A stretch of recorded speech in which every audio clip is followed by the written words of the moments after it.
Gracias por acompañarnos nuevamente en una entrevista más, una entrevista con sentido educativo, pensada para papás, mamás, docentes, todas las personas que puedan estar interesados en la formación de una persona. No se olviden de suscribirse al canal para estar al pendiente de todas las entrevistas que estamos publicando cada semana. En esta ocasión, me complace tener como invitada a Liz Gregorio. Liz viene de la Universidad de La Salle en Nezahualcóyotl. Ella es coordinadora de orientación y desarrollo educativo ahí en la universidad. Ha tenido diferentes cargos de los que ahora nos va a platicar. Así que, pues, agradezco mucho la presencia de Liz. Muchísimas gracias, Liz. Bienvenida y platícanos cómo estás y qué es lo que haces, a qué te dedicas, Liz. Bueno, pues el día de hoy me encuentro muy bien, Rodrigo, muy contenta pues a platicar un poco de mí. Pues soy Lisbeth Gregorio Ávila, yo radico en Nezahualcóyotl, La Salle en Nezahualcóyotl me queda muy cerquita. Y pues actualmente estoy en la coordinación de orientación y desarrollo educativo. Hace algún tiempito estuve en la licenciatura en pedagogía, he tenido una trayectoria, pero el año pasado me promovieron a la coordinación, que es un reto porque hay elementos psicológicos y pedagógicos. Es un poco la parte de mi trayectoria profesional ahorita en este momento. Me gustaría hablar un poco de la coordinación que tienes ahora, pero aprovechando que tú eres de Nezahualcóyotl o has estado cerca de Nezahualcóyotl, me gustaría escuchar tu visión de lo que fue el impacto de la universidad en la zona, porque eres parte de una universidad que tiene muchas particularidades. Sí. ¿Me platicas un poco de eso? Sí, claro, Rodrigo. Sí, La Salle en Nezahualcóyotl nace como este proyecto social, ¿no?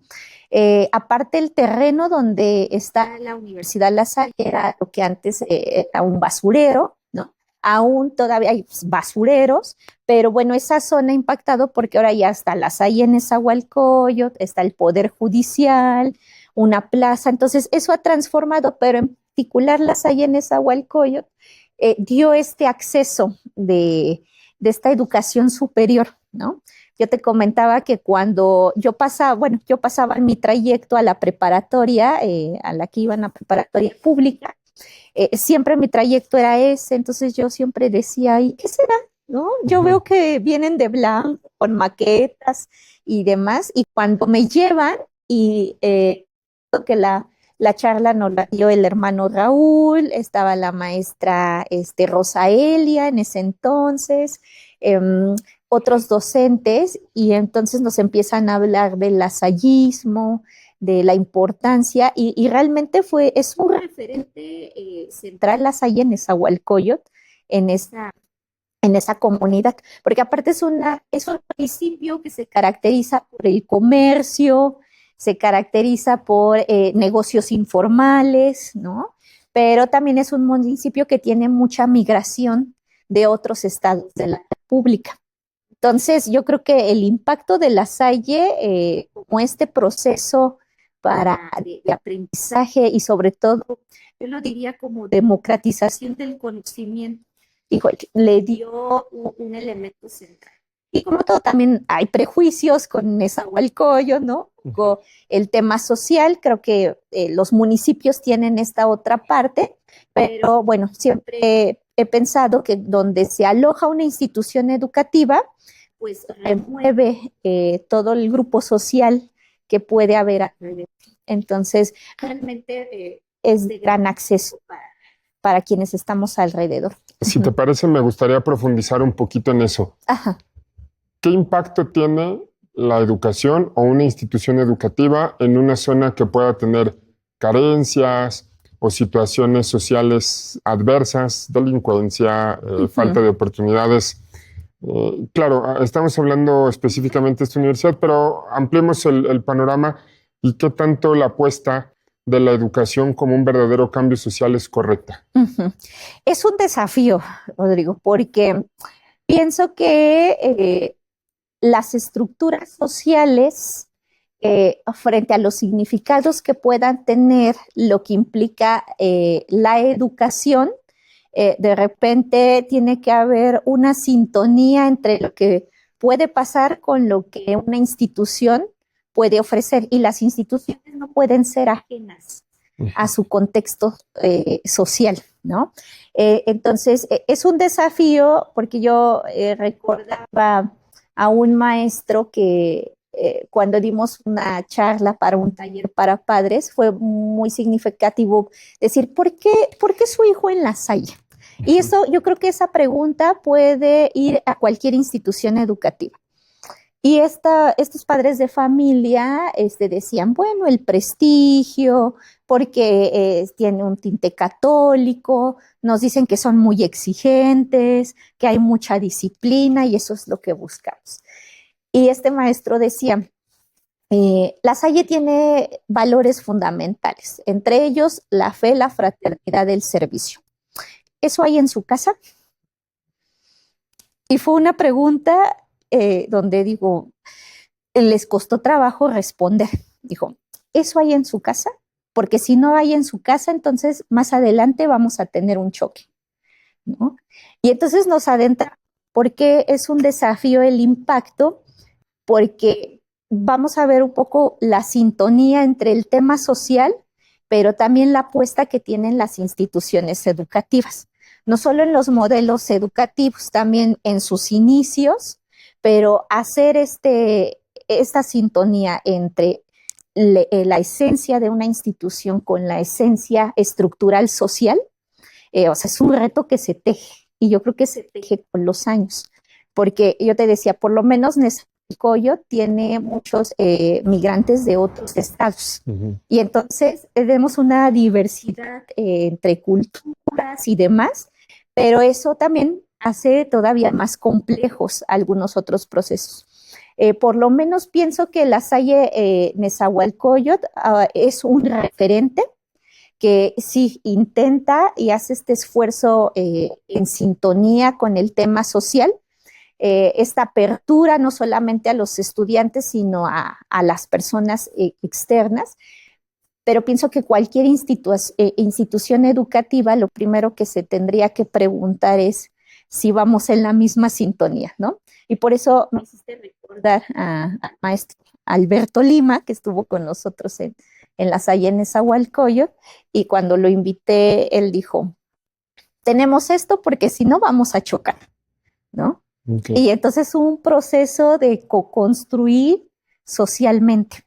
Y aparte es un reto porque hay muchos contextos familiares, hay muchas situaciones, independientemente de las zonas, o sea, la línea incluso en cómo se conceptualiza la educación actualmente, ¿no? O sea, ¿para qué sirven las escuelas?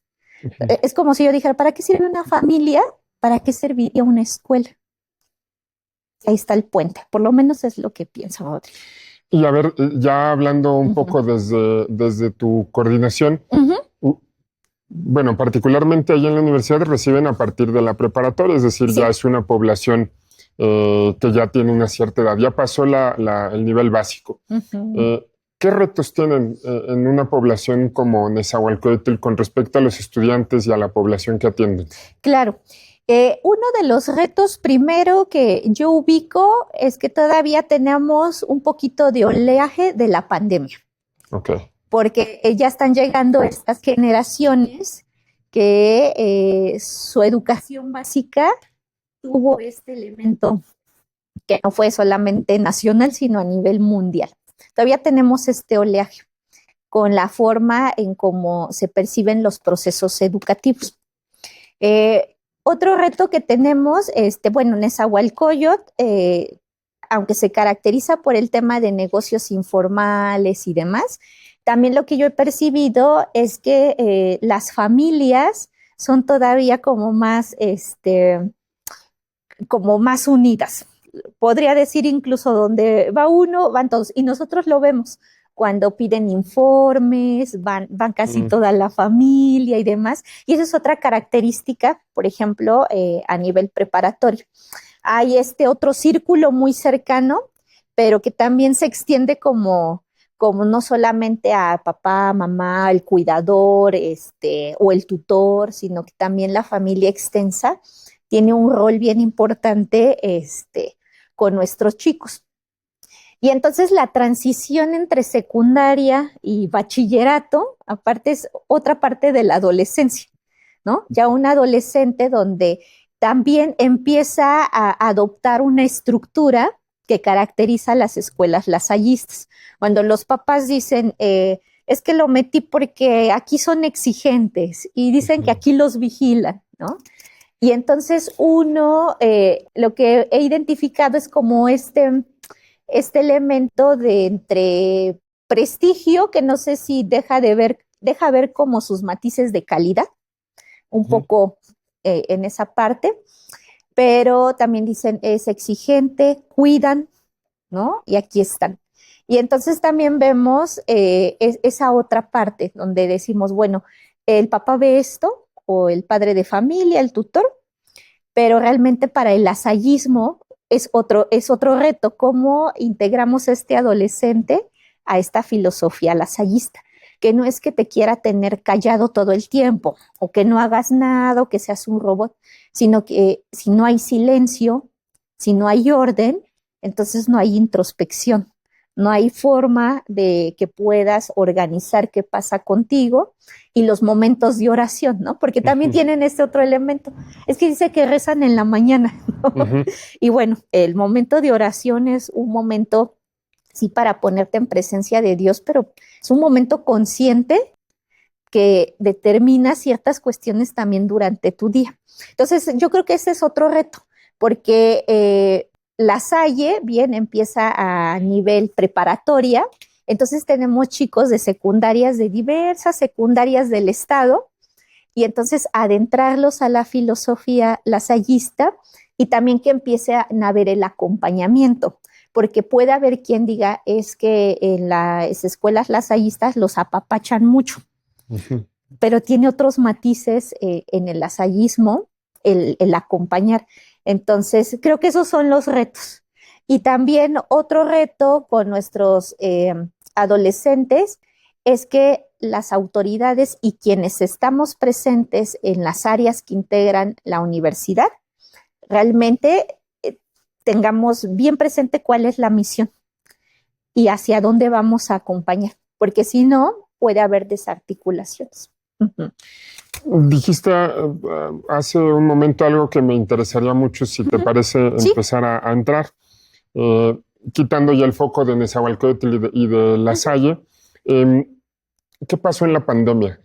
Porque hablas de un oleaje que todavía estamos viendo desde la pandemia, desde un punto de vista como psicóloga y sobre todo en la parte educativa. ¿Qué le pasó a las, o sea, qué impacto tuvo y qué vemos hoy en las generaciones que están en secundaria, en preparatoria, consecuencia de la pandemia? Claro, yo lo que he podido como analizar, Rodrigo, es que, bueno, nosotros estamos armados en esferas, en sistemas. A lo mejor se me va a salir lo sistémico. Al tener nosotros una estructura, cuando un sistema se mete en otro sistema, entonces debe haber un reacomodo. Entonces tenemos el sistema de la familia, el sistema de la escuela, el sistema del trabajo de quienes estamos en la familia, el sistema de amigos, el sistema social, pero pasa algo donde el sistema de la escuela se apropia en la familia, ¿no? De repente es como si dos vasos de agua de diferente sabor ahora los mezclamos, ¿no? Pero aparte no solamente eso, sino que también hubo algunos padres o con quien vivían los chicos que de sus trabajos también los regresan a este sistema del hogar, ¿no? Y entonces ya no solamente era la escuela del hijo, ya también era el trabajo del papá, de la mamá o de quien viviera con ellos, más la propia dinámica familiar. Y entonces yo lo que empiezo a ver es que hay una lucha de los sistemas, porque ahí la pregunta es, ¿y entonces cuál es el más importante? Donde se condensó en una situación donde el tema emocional de alguien que trabaja y que ahora regresas a casa y que si ya tenías una organización dentro de la familia donde posiblemente no estabas todo el tiempo, ahora estás, ¿no? Pero estás bajo estas condiciones y demás. Entonces empieza a haber otro elemento, lo que yo percibo en el tema de las vinculaciones o el tipo de relaciones que vamos generando, ¿no? Por eso yo me explicaba por qué, aunque en Nezahualcóyotl vemos esta unión en las familias, ahora los padres empiezan, o los cuidadores, empiezan a ir un poco más allá en el tema educativo, ¿no? Es decir, ahora yo ya veo cómo le dan clases a mi hijo o a mi hija. Ahora yo ya veo cómo se expresan y qué recursos, ¿no? Ahora yo ya percibo este elemento y viceversa. El docente también empieza a ubicar qué puede empezar a pasar en las casas, si se les prendía la cámara o el micrófono, ¿no? Entonces yo vi ahí una lucha de sistemas donde dices, realmente la pregunta es cuál es el más importante o cómo le van a hacer para equilibrarse, porque fue un reto. Entonces, ese elemento de este tipo de interacciones que yo logré percibir incluso en familia, en el tema de la escuela, hace que nuestras interacciones puedan ser vulnerables a otras situaciones, ¿no?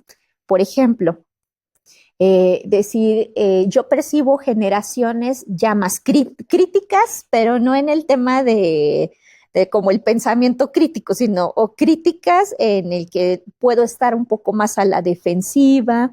Ahora el alumno de repente puede escalar a otra jerarquía y entonces desafiar ciertas situaciones. Y me voy al sistémico porque, por ejemplo, Salvador Minuchin, a mí me gusta mucho Salvador Minuchin, que dice, por algo hay jerarquías. Y cuando hay temas de cómo ves la autoridad, yo creo que eso es uno de los elementos, Rodrigo, que la pandemia dejó, cómo manejamos las autoridades y cómo manejamos los otros círculos externos a nuestro sistema. Porque Minuchin decía, bueno, cuando un niño se te pone al tú por tú, ubica sobre los hombros de quien está. Y entonces yo lo que percibo, puede haber generaciones que en el manejo de las autoridades ya son desafiantes, ya no se esperaría como entre padres o como de un docente a un padre con sus limitaciones. Ahora yo percibo eso en la interacción, pienso que puede ser uno de los elementos y también la serie de hábitos que se generaron durante la pandemia, ¿no? Desde, pues, a lo mejor estar en la cama con la computadora, si es que tenía computadora, porque esa era la otra, ¿no? O sea, el acceso, realmente dices, bueno, y la democratización del conocimiento sí realmente es para todos, este apartado, pero yo veo esos dos elementos, Rodrigo, además de que en la pandemia empieza a haber una serie de pérdidas. O sea, llegó un punto en donde ya nadie era ajeno a alguna pérdida, ya sea por el tema familiar, ya sea por otro tipo de cuestiones, pero empieza a haber estas otras pérdidas y también el manejo que tenemos como personas frente a nuestros otros sistemas. Es decir, uno le puede ir bien en el trabajo y dices, ¿no? O tuviste un mal día, se te sale el pensamiento, pero ahora si se te sale el pensamiento estando en comunión con tus hijos, con otra familia, por el tema de la pandemia, pienso que eso generó interacciones totalmente diferentes. Por eso yo pienso que al día de hoy, Rodrigo, algo que no nos debe faltar a los docentes son habilidades de resolución de conflictos y de mediación, además de la autorregulación que podemos tener, porque al final no solo somos docentes, también tenemos otros roles a nivel social, pero yo diría que principalmente las interacciones son parte de los estragos y de los retos que tenemos en las escuelas. Se me ocurren varias preguntas, voy a ir regresando, sí, claro. Pero ahorita quisiera, aprovechando que nos estás hablando desde esta visión sistémica y que ahora mencionas los hábitos, ¿qué tan importante es la estructura? Hablemos de la estructura social, la estructura familiar, para la formación de una persona. Sí, yo pienso que las estructuras, o sea, ¿cuál sería el corazón de una estructura? La primera pregunta es como, ¿para qué nos sirve una estructura? ¿No? Porque yo pienso que es como una metáfora de si tú dejas la puerta de tu casa abierta, cualquiera puede entrar, pero no cualquiera va a tener la misma intención y entonces alguno se podrá llevar algo, otro se reacomodará y otro entrará hasta donde no tendría que entrar. Entonces, yo pienso que la finalidad de una estructura, Rodrigo, es organizar y organizar no solamente roles, jerarquías. Y sabes, Rodrigo, siempre en las estructuras hay algo muy interno que es cómo manejamos el poder, ¿no? Una estructura que te permite ir dosificando también estos elementos y que decía Minucci, no es que el sistema sea rígido, pero si no está organizado, entonces entiendes por qué entonces el niño se pone al tú por tú con un papá o el niño se pone al tú por tú con un docente, ¿no? O este papá o esta mamá ahora se pone o tiene otra interacción diferente con los otros sistemas del niño. Entonces, pienso que tanto la estructura social como la estructura familiar, parte de su función es ir organizando o también ir autorregulando este ser humano que está en la casa, ¿no? O que está en un hogar, que es parte de una familia, de un contexto. Estaba recordando cuando un poco desde las teorías más cognitivas, ¿no? Cuando dice, ¿qué hace el niño cuando nace? Pues llora, ¿no? Llora, todavía no tiene esta expresión de decir, me duele, tengo hambre, hay un tema ahí. Pero ¿y qué pasa si este niño que llora con un temperamento, que a lo mejor no es el más afable, pero tiene una familia que entonces responde? Pero si este niño llora y tiene una familia que grita, ¿no? Entonces llora hasta que aparece el lenguaje. Y entonces cuando este niño ya en su estructura está el lenguaje, al final queda una huella anémica, sensorial. Pero cuando este niño entonces ya pone la palabra, no me quiere, ¿no? No soy lo suficiente, ¿no? O sea, cuando adquiere el lenguaje ya le da un significado a lo que le pasa. Y entonces pienso que las estructuras tienen ese elemento, cómo dosificamos no solo la autorregulación de la persona, pero también de lo que implica el manejo del poder, porque al final cualquier sistema tiene un sistema de poder, ¿no? Desde decisiones, desde la información que uno tiene, ¿no? Y por eso es que vemos, Rodrigo, cuando las estructuras no están organizadas, entonces pensamos en hijos que están debatiéndole a un padre, una mamá, un cuidador, cosas que pertenecen a otro sistema. Claro ejemplo, cuando los problemas de pareja se trasladan al rol de los padres, ¿no? Y entonces viceversa. Por eso yo creo que las estructuras, y lo mismo nos pasa socialmente, ¿no? En estas estructuras, ¿qué empieza a pasar cuando no están dosificadas, pero donde el poder se empieza a distorsionar? Yo creo que ese es un elemento, una estructura siempre está vinculada a un tema de poder. Quizás puede ser muy difícil identificar cuáles son esos elementos, esas características de la estructura dentro de un hogar. Para alguien que nos escuche, un papá, una mamá, ¿en qué cosas podría poner atención para saber si la estructura está sólida, si está esta confusión de roles? ¿Cómo lo puede analizar? Yo veo dos elementos. Uno, el manejo de límites, ¿no? Que al final son límites, son fronteras, ¿no? Y el tipo de interacciones que generamos en nuestra propia dinámica familiar. Yo creo que esos son dos elementos. ¿Por qué los límites? Porque al final, ¿qué pasa? Cuando el niño, el ser humano, pues, nace, ¿no? O sea, no pensó en la estructura familiar, o sea, no, este bebé o este embrión, este feto no dijo, ay, voy a llegar a una familia así, ¿no? Ya llegó, ¿no?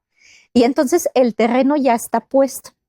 Y entonces, ¿qué empieza a pasar? Que está mi temperamento, mis habilidades biológicas, mi ser como más innato, más genético, y está el carácter, ¿no? Que el carácter, ¿quién lo regula? El primer grupo primario, la familia, ¿no? Entonces, en el elemento de los límites, algo que se tiene que equilibrar entre temperamento y carácter es algo que se llama modulación social, porque la modulación social son las primeras bases de los límites o fronteras, primero en un entorno familiar, desde qué se permite o no se permite en la casa, ¿no?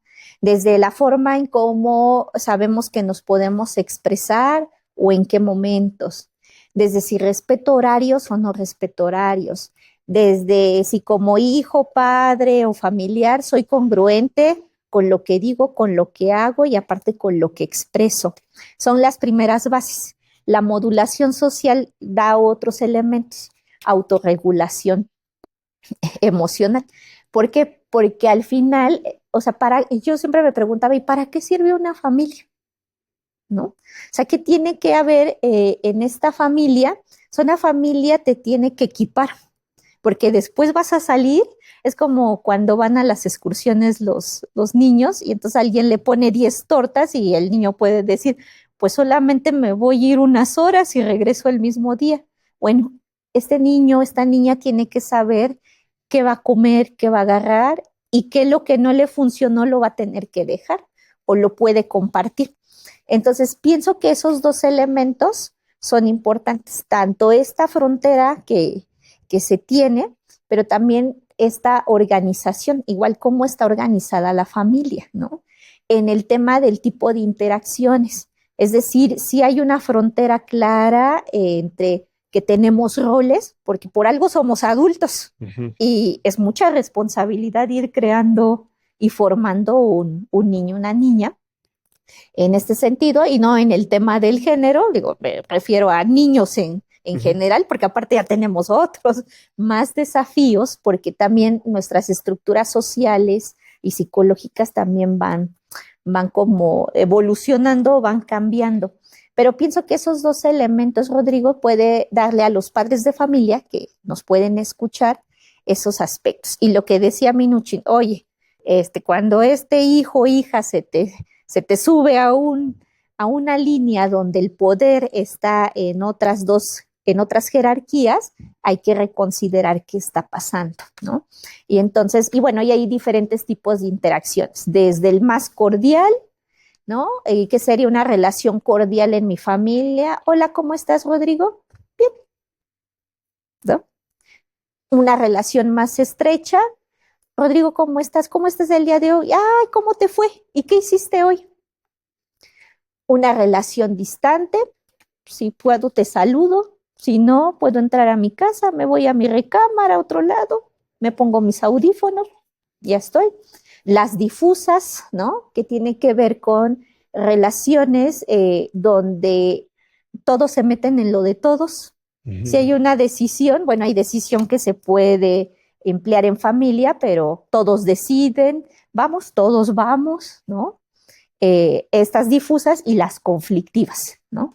Donde ya hay una interacción que incluso ya detona una escalada a otros temas pues más complejos, ¿no? El maltrato es uno de ellos. Entonces pienso que esos dos pueden ser un termómetro para los padres de familia. Y a ver, me quedo con esta última parte donde hablas de conflictos. Pensemos ahora en una estructura del otro lado, una estructura donde hay violencia, donde hay agresiones, donde hay maltrato, y esta es la constante. ¿Cómo impacta? Y hablemos en el desarrollo individual, en temas de aprendizaje, ¿cómo impacta una estructura así en un niño? En un niño. Sí, bueno, impacta yo creo que en el tema de la forma de vinculación. ¿En qué sentido? Al final, el apego es una vinculación invisible, ¿no? ¿Por qué? Porque el apego que hay alrededor del apego, las interacciones sociales y las circunstancias. Como decía en un momento, o sea, este bebé cuando nace no dice llegué a esta familia, o sea, ya lo recibieron con las posibilidades, algunos les pueden preparar bien el terreno del crecimiento, otros no, ni sabían, ¿no? Otros están como experimentando. Y creo que impacta en el tema en cómo nos vinculamos, porque por eso a mí me gusta mucho el tema de la teoría del apego, porque también lo puedo ver representado en las escuelas. ¿Qué pasa en el apego? Es este lazo invisible. Y yo siempre digo que este lazo invisible tiene dos ladrillitos importantes que si se van afianzando, tienen posibilidad. Y me acuerdo mucho porque yo hago una actividad con mis alumnos cuando me toca dar un tema como esto. Y entonces de repente digo, imagínense que el día de hoy tenemos un bebé con las condiciones y demás. ¿Qué va a pasar con ese bebé? Yo creo que el primer ladrillo del apego es cuando no sabemos que vamos a ser papás. Ese es el primer ladrillo. Y a veces, ¿qué pasa? Que ese ladrillo no se puede cimentar bien por cualquier situación, porque no lo esperaban, porque se les chispoteó, ¿no? Decir, chin, no era algo que yo planeaba, o a lo mejor sí estaba planeado, pero es el primer ladrillo de cómo yo me vivo como papá o como mamá y como responsable ahora de un ser que va a crecer y que va a depender sus primeros años de vida y seguramente algunos otros más. Y yo creo que ahí la vinculación todavía, estos seres que van a ser papás, dice, bueno, si no fue bien aceptado este ladrillito, todavía va a tener otro ladrillo durante el proceso del embarazo. Puede que empiece como a ubicar, ¿no? Bueno, ya empiezo a interactuar, ya empiezo a tener una vinculación. Y mi último ladrillo es el nacimiento. Bueno, puede haber un tema conflictivo en las etapas del embarazo, pero incluso con las familias, ¿no? Porque depende mucho esta situación de cómo llega este otro ser. Y el último ladrillo del apego es cuando está el nacimiento, ¿no? Dice, a lo mejor no la pasé muy bien en este proceso, pero ya que vi a mi bebé, entonces algo sucedió. Pero ¿y entonces qué pasa con estos niños que ni el primer ladrillo pegó porque no era lo que se esperaba? El segundo ladrillo no pegó porque pues durante el embarazo pues a lo mejor me la pasé muy mal y entonces me di cuenta que no era lo que esperaba y cuando nace lo veo y digo, no era lo que esperaba. Se empiezan a generar otras interacciones. Entonces, a mí me gusta mucho la teoría del apego porque, ¿qué dice? Depende mucho cómo reaccione el sistema familiar, va a ir armando las vinculaciones con los niños y por eso tenemos el apego evitativo, ¿no? Este apego donde este niño aprende que mientras menos hable y menos interactúe, entonces puede estar protegido. O es un niño que va a aprender que si saca buenas calificaciones, si es el estándar de lo que piensa que el papá, la mamá o quien lo cuide lo va a querer, es decir, a través del reconocimiento logra vincular la parte afectiva. Pero pues van a ser niños que se van a retraer mucho. Vienen los ansiosos ambivalentes, al que se le condiciona, ¿no? El afecto, se le condiciona estos elementos y entonces son niños que están en amenazas afectivas, ¿no? O sea, si sigues llorando, qué fea te ves, nadie te va a querer, ¿no? Antes, por ejemplo, los papás decían, ahorita que venga el señor tal que te lléveselo, señor, se está portando mal. Y empiezan a condicionar el afecto con la forma en cómo tú respondes afectivamente. Pero están estos otros niños que todavía si los otros dos apegos, medio los padres o el cuidador está presente, va a haber otros donde la violencia es latente, ¿no? Y entonces aparece las vinculaciones desorganizadas, el apego desorganizado.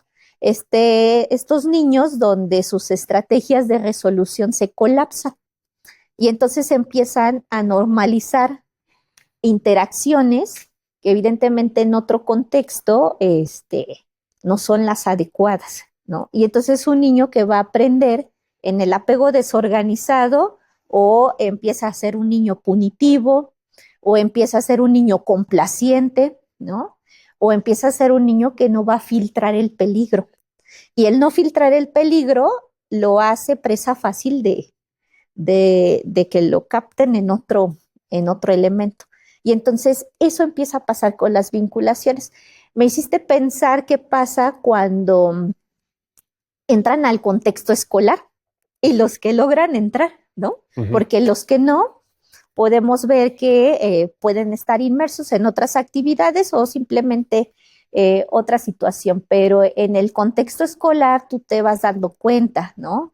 Desde este estudiante que de repente ya tuvo tantas incidencias y qué pasa, ¿no? O sea, ¿qué pasa para que él no regule que lo que está haciendo es un peligro? Y cuando puedes conocer la estructura de las familias, le vas dando sentido a esa parte. O este estudiante que no trajo su libreta y por eso lloró. O le dijiste, tienes 8 y llora, ¿no? Se le olvidó entregar un trabajo. Y entonces, llora, es, lejos de que haga un drama, es su sensación de que está condicionado. Y el tema evitativo, el que quiere estar ahí, pero que cuando su imagen se ve, como, o sea, cuando esta imagen del ser el mejor, de no dar problemas, se ve manchada, entra en crisis. Y entonces eso empieza a pasar con esa vinculación. Por eso pienso, Rodrigo, que en las escuelas tenemos una función reguladora bien importante, porque a veces podemos ser el espacio de resiliencia de otros contextos. Ahora, qué difícil vincularse o enseñar a vincularse y todo esto del apego desde un adulto que no tiene tampoco las herramientas. Hace un momentito mencionabas la resolución de conflictos, la mediación, todo esto como elementos que deben estar bien desarrollados en el adulto. ¿Cómo le hacemos ya siendo adultos? ¿Se puede, este tema de la autorregulación emocional, se puede entrenar ya siendo adulto? Lo digo porque mucha gente pensará que, bueno, pues es que yo siempre he sido así y ni modo. ¿Qué hacemos? Sí, yo pienso que es un tema que se tiene que alimentar. Es una habilidad, la autorregulación. O sea, nosotros, bueno, a mí me pasa, algo que identifico, y bueno, yo espero que a la audiencia a veces le sirva esta parte, pero pienso que como adultos tenemos termómetros, ¿no? O sea, y yo siempre digo, a mí me da mucha risa porque con el equipo de trabajo en el que estoy, de repente le digo, yo tengo mis protocolos, ¿no? Protocolo 1, no te enojes, no te enganches. Y identificar muy bien qué pasa. Pero para eso, o sea, llevo años, por ejemplo, pues como psicóloga también en mi proceso psicoterapéutico, en también tener otras miradas, otras experiencias, ¿no? Otras situaciones.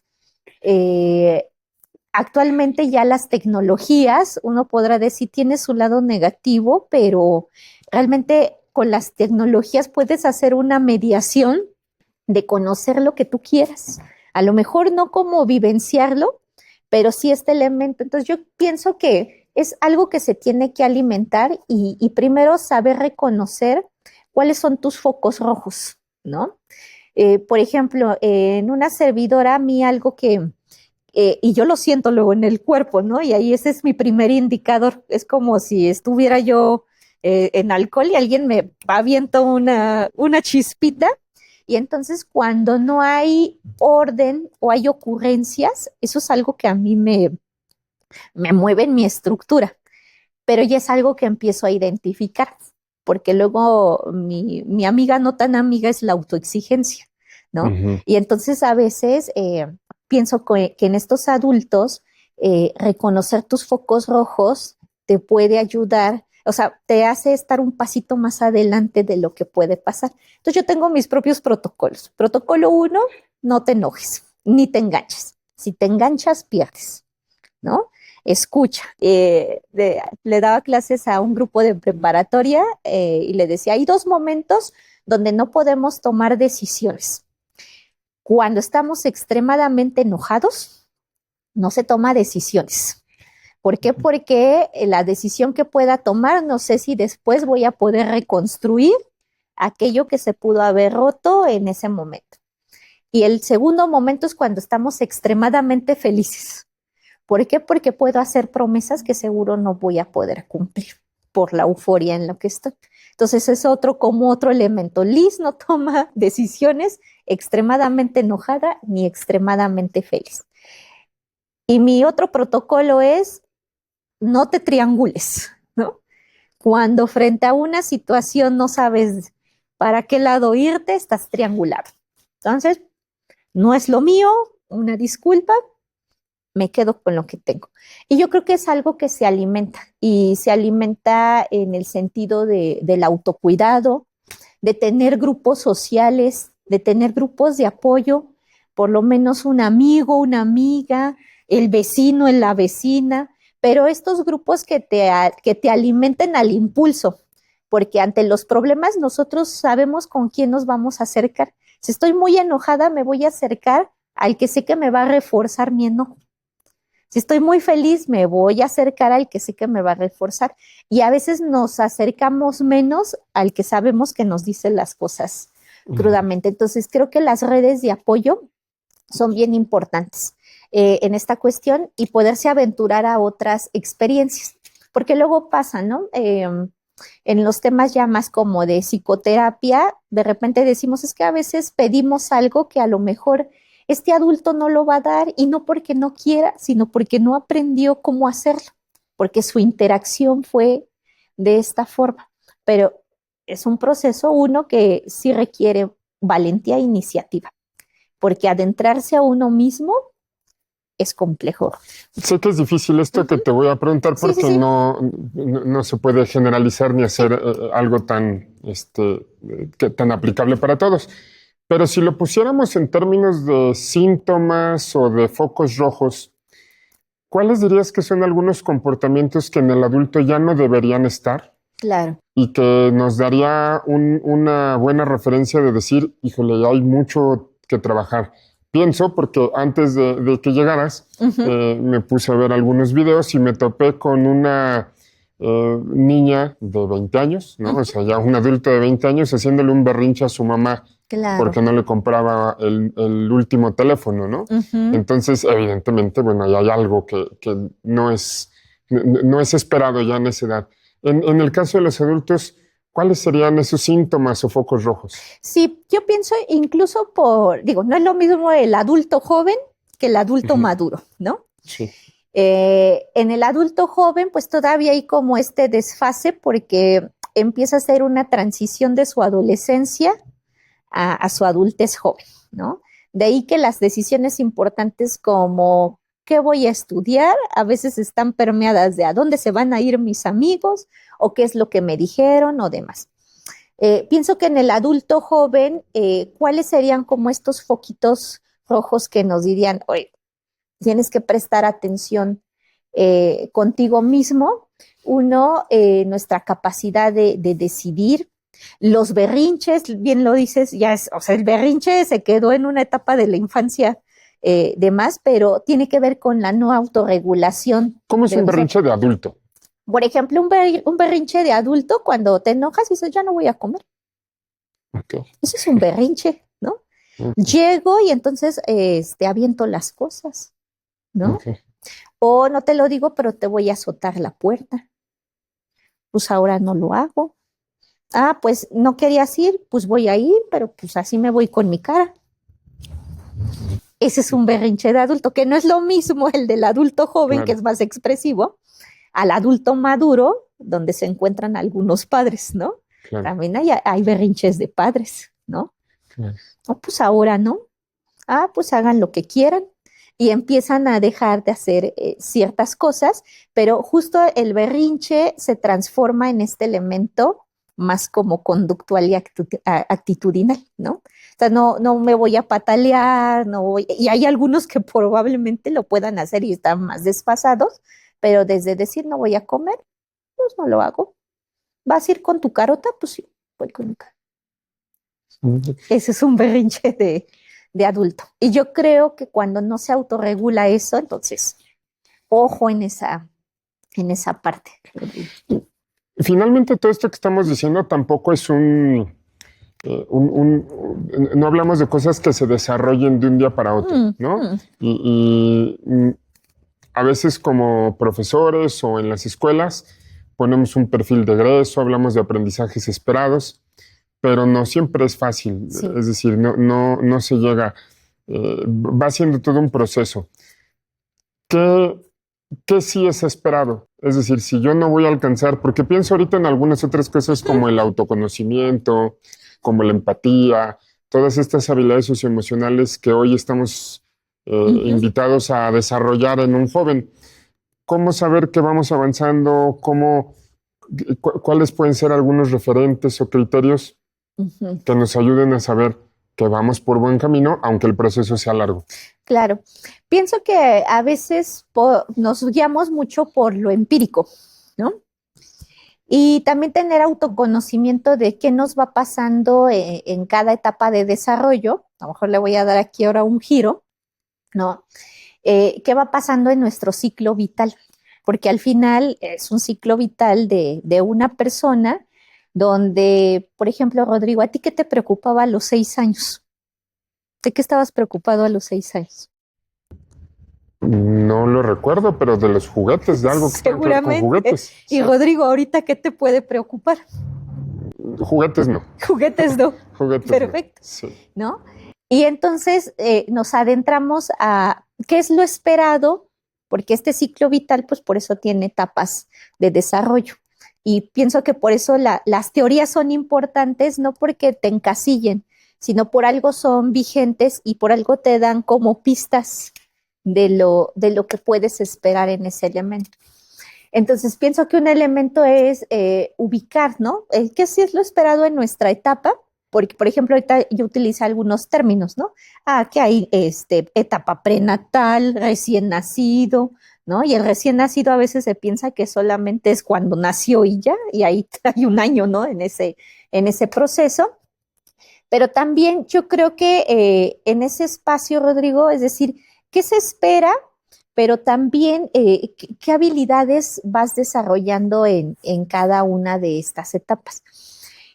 ¿Por qué saco el ciclo vital? Porque, por ejemplo, ahorita nuestro ciclo vital no sabemos si ya está todavía más para allá, pero ya niños no somos. Y entonces lo que decíamos ahorita, tus preocupaciones de los 6 años ya no son las preocupaciones del ser adulto. Y entonces al ser adulto, pues ya hay otra conformación de otros elementos.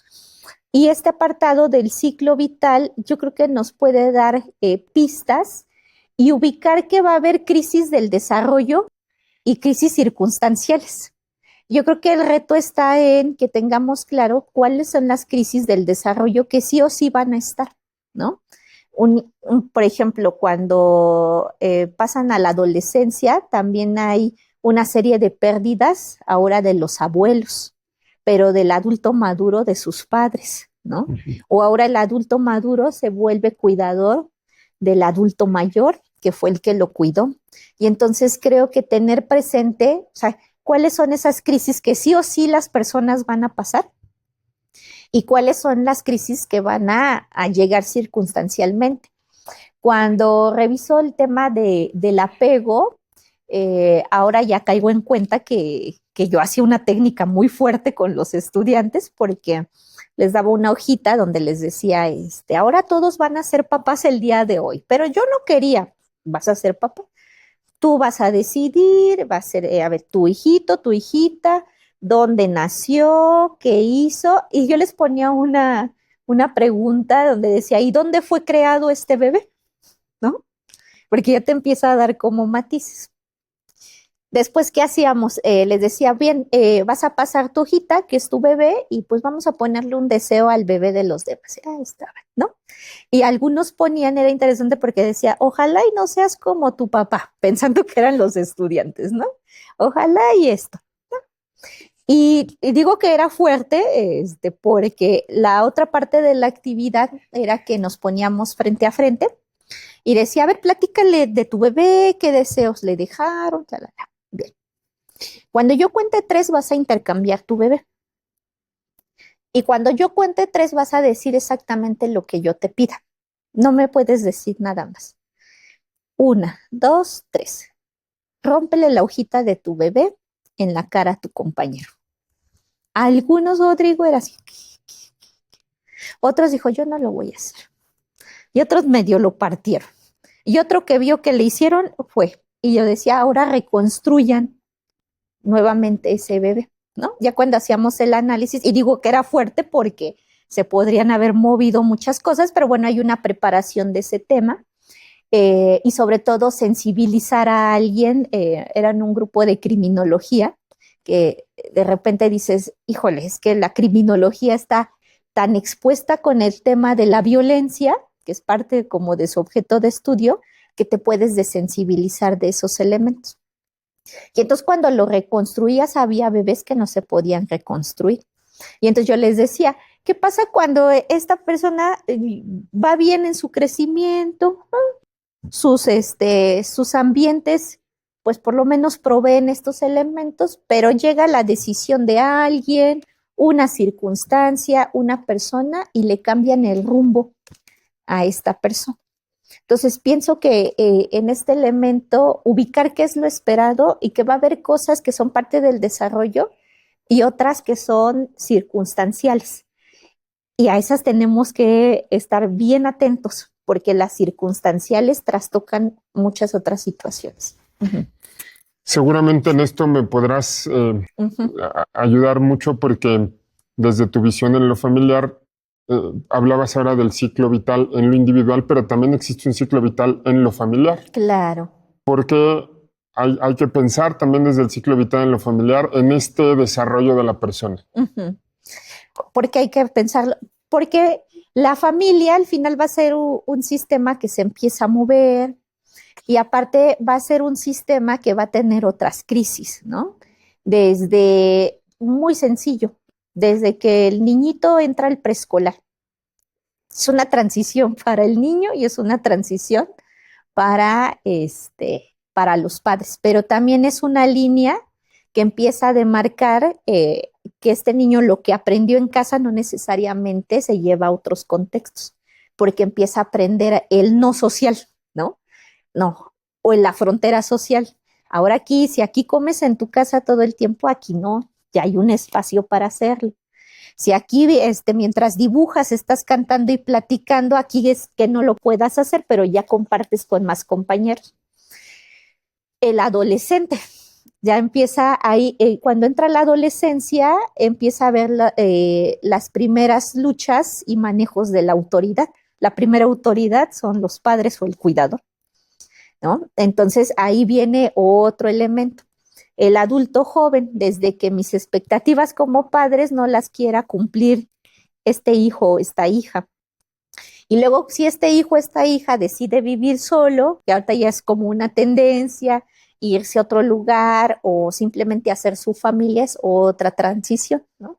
A mí me acordaba del síndrome del nido vacío y luego el nido abarrotado. Este hijo o hija por alguna situación no le fue bien como esperaba, pero ahora regresa y regresa con otros integrantes, ¿no? Ya empieza. Y lo que te decía, la parte de las pérdidas, ¿no? También ser consciente que nuestros papás, también ya va pasando el tiempo, ¿no? Y entonces estos papás que ahora se vuelven cuidadores de sus papás, ¿no? Entonces, este ciclo familiar también es importante. Pero que hay en los ciclos, Rodrigo, yo creo que uno de los retos que tienen las familias a veces es romper con aquellas historias familiares complejas. Ese es uno de los grandes retos. Y cuando un miembro trata de romper, y no por deslindarse de su familia, sino porque seguramente habrá creencias, habrá comportamientos, situaciones, a veces puede ser como mal visto, ¿no? Porque va a buscar este equilibrio. Pero pienso que en el ciclo de vida familiar, romper a veces con estas historias o creencias, sobre todo aquellas que te hacen dudar, que no se sienten bien, es uno de los grandes retos. ¿Cómo puedo aprender más? No estoy pensando en alguien que va ya en una línea académica. Me estoy refiriendo a un papá, a una mamá que en este momento están escuchando y digan, yo quiero indagar más. Okay. ¿Qué recomendación le haces? ¿Cómo se acercan a lo mejor a algo que les pueda proveer de mejor información? A lo mejor cambiaré de enfoques, pero no confundirlos, pero digo, aunque sé que mi línea es sistémica, Los otros enfoques a mí me han ayudado a darle sentido a estas estructuras. Hay un autor que se llama Carl Jung, que no es el psicoanalista, el del psicoanálisis, es más bien una vertiente del cognitivo-conductual. Y me agrada mucho este autor porque lo que hace es que tiene una teoría de esquemas disfuncionales tempranos. Ese es el nombre de la teoría. Pero él también se dio cuenta que para un profesional que no, o sea, no todos somos psicólogos, nos dedicamos a alguna profesión que indague esto, hay un libro bien interesante que se llaman Trampas Vitales. Él dice, para los profesionales son esquemas disfuncionales tempranos o desadaptativos, dependiendo la traducción. Y para quienes estamos en nuestra vida cotidiana son las trampas vitales. Y las trampas vitales se alimentan de eso, ¿no? De hecho, hay una clasificación de diferentes trampas vitales, desde las normas inalcanzables, desde el autosacrificio, desde la subyugación. Quien no ubica la subyugación es antepongo mis necesidades frente a los demás, ¿no? ¿A dónde vamos a comer? A donde tú quieras. ¿A qué hora? No, a lo que tú me digas. Oye, necesito que te quedes. Sí, yo me quedo. ¿Qué más te ayudo? ¿No? Y estos elementos me agrada mucho si es algo que quieren empezar a iniciar, ubicar cuáles son las trampas vitales. Porque las trampas vitales son un esquema que están conformado de pensamientos, emociones, conductas que se gestaron en la infancia, ¿no? Y que dice, se gestaron en la infancia y que seguramente se empezaron a manifestar y a intensificar en la adolescencia. Y seguramente cuando lean ese libro, yo siempre digo, Rodrigo, que las personas debemos tener un libro de contención. Cuando no podemos hablar con alguien o no tenemos a la mano a alguien, una situación con quien hablar, siempre debemos tener un libro de contención. Es decir, algo que en la página que yo abra, algo me va a decir. Porque a veces eso no, pues no estamos al alcance de muchas cuestiones. Y creo que Trampas Vitales es un libro de contención. Porque uno digo, pues me distraigo escuchando música, pero pues escucho música que me refuerza mi trampa vital que estoy teniendo. Quiero llorar, pues lloro más. Y entonces pienso que ese es un primer acercamiento, ubicar tus trampas vitales y que esas trampas generan pensamientos automáticos. Es decir, ya cuando ves, ya estás enojado, ya cuando ves, ya te sentiste menos, ya cuando te diste cuenta, ya dudas de ti mismo. Entonces ahí hay una trampa vital. Yo creo que ese podría ser un buen acercamiento y yo pienso que nuestros adolescentes, nuestros niños, nuestros padres, nuestros adultos deben tener estos elementos de contención. Entonces yo manejo mucho el libro de contención. Como para ir cerrando el círculo, ¿qué es lo que más te apasiona de todos estos temas? Has hablado de psicología, de educación, pero creo que todo va en una línea de la formación de la persona, el desarrollo humano, etcétera. ¿Por qué te apasiona? Yo creo que tiene que ver, Rodrigo, con mi sentido de vida, ¿no? Como les comentaba, yo he estado en un proceso psicoterapéutico constante, he tenido diferentes crisis a lo largo, incluida una crisis vocacional, ¿no? A lo mejor me siento en confianza como para poder platicar una experiencia, porque al final el que sea profesional no significa que no tenga una vida en común. Fíjate que cuando empezó la pandemia, mi abuelito paterno fallece. Y aparte fallece en mi carro, ¿no? Fue una situación muy compleja. No alcanzamos, o sea, nos pidió llevarlo a una clínica, que aparte era una clínica de algunos familiares, pero en ese entonces, en la pandemia, no sabías qué pasaba ni cómo se manifestaba el COVID y demás. Llegamos y la primera reacción que tuvieron, porque aparte no estaba la persona que buscábamos, nos dice, no lo podemos dejar ingresar porque no sabemos qué tiene. bueno, por lo menos dame oxígeno porque lo tengo que llevar a otro hospital y bueno, pues no nos dieron oxígeno y demás y ya no alcanzamos a llegar, ¿no? Entonces fallece. Y fíjate, Rodrigo, que yo ahí hice como, pensé que me divorcié de la psicología. Yo dije, aquí hago un divorcio de la psicología. De momento yo no quiero nada, como que me enfrenté a esta estructura como social de decir, oye, ¿qué pasa? ¿Y por qué no me diste el oxígeno? ¿Y qué sucedió? ¿No? Y entonces yo digo, me divorcio de la psicología, según yo, pero pues ya era parte de mi identidad, ¿no? Logro ahí otros elementos que profesionalmente cambian y la pedagogía me di cuenta que fue como el refugio, ¿no? Okay. Que después dije, no la quiero ver como un refugio, porque cuando los refugios no están, ¿con qué me quedo? ¿No? Y entonces, este elemento, la pedagogía, yo dije, bueno, es un poquito más manejable, pero nunca dejé la psicología, porque en los procesos pedagógicos hay estos otros aspectos. Y te decía por qué el sentido de vida, porque las personas tenemos diferentes sentidos de vida, Rodrigo. Yo en esa experiencia, mi abuelito disfrutaba mucho de su trabajo, ¿no? Entonces, cuando él hablaba de su trabajo, era, wow, y esto, o sea, y mi abuelito era policía, ¿no? Entonces, él disfrutaba de su trabajo, todo nos contaba. Y yo hice en ese proceso de, pues, del duelo y demás, yo hice un pacto con él, ¿no? Mi trabajo tiene que ser algo que a mí me llene, que yo pueda acompañar. Por eso creo que con el tema lasallista yo hice muy bien esta sintonía. Eh, Dije, es algo que yo tengo que disfrutar, sabiendo que luego la autoexigencia es una sombrita que luego está ahí, ¿no? Luego la tengo que hacer amiga para que entre la organización, ¿no? La autoexigencia. Y en mi proceso terapéutico, Rodrigo, yo me di cuenta que las personas tenemos diferentes sentidos de vida. A veces uno dice, bueno, la trascendencia, ¿qué vas a hacer? Hasta que un día mi terapeuta me dice, ¿te has preguntado por qué el trabajo, la profesión, el logro académico, dice, pero puesto como al servicio de los otros, ¿por qué es tan importante para ti, Liz? Porque mira, yo soy muy feliz en una escuela, ¿no? Yo decía, bueno, a lo mejor tengo espíritu de hermana, ¿no? Pero bueno, al final tengo una familia y demás.